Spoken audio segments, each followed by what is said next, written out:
Tugenda kate mu district ey'Ebusiya mu ggombolola y'Ebusime eno n'abatuuze abawangalirayo beeraliikiridde okulwala endwadde eziva ku mazzi amajama.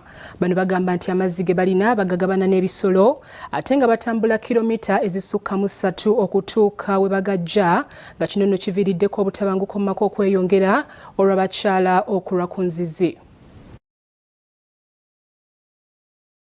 Abatuuze mu ggombolola y'Ebusime mu disitulikiti y'Ebusiya beeraliikirivu olw'okulwala endwadde eziva ku bukyafu naddala amazzi amakyafu ge bakozesa oluvannyuma lw'okuba nga bano enzizi bazigabana n'ebisolo.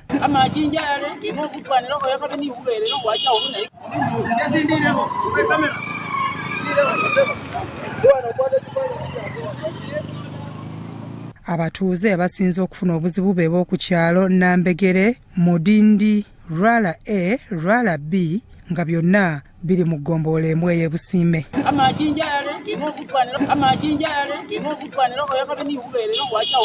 Bano bategeezezza nti ne nayikonto ze baali basigazza tezikyavaamu mazzi nga babadde basigadde kugakima ku nzizi wabula nazo bazigabana n'ebisolo. Okunyonyola ne oduukira mu erya yindi abatekanyonyola nemwe yepe ino bulina ikota sano mweya ino kanyonyola mweri yepe ino sende nyingi abakasi befe bajonga sikasindi efe bene kucha kuimwese bisolo byefwe batuyambe egombola kituyambe hadi government yosi tuyambe sanda muno amachi kukende yale abana befe barufu na accident hungira barubona abona muno nibasando kya kwenda machi kurungwa musidi basilela nende ebisodo amachi kuuma batwewunje ho.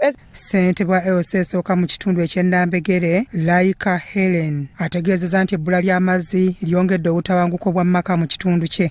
If a woman goes to fetch water at around 3 p.m. and he gets a big line or a long line, she will come back at night, and our men this way always think that when women delay outside during the night hours, they have gone to look for men.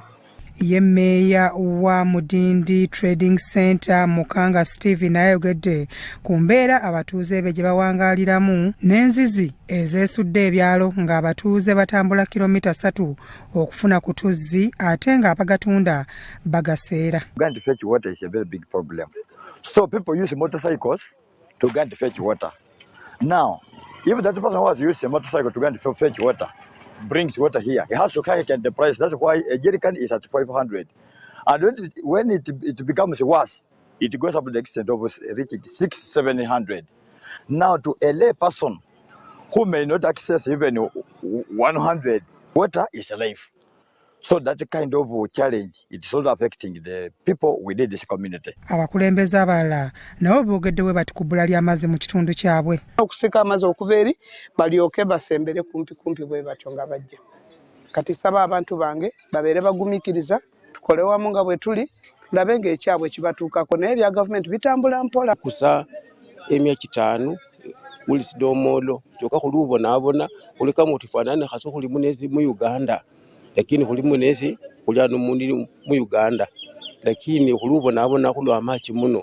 Byasande Charles, Crossroad TV, Omunyi.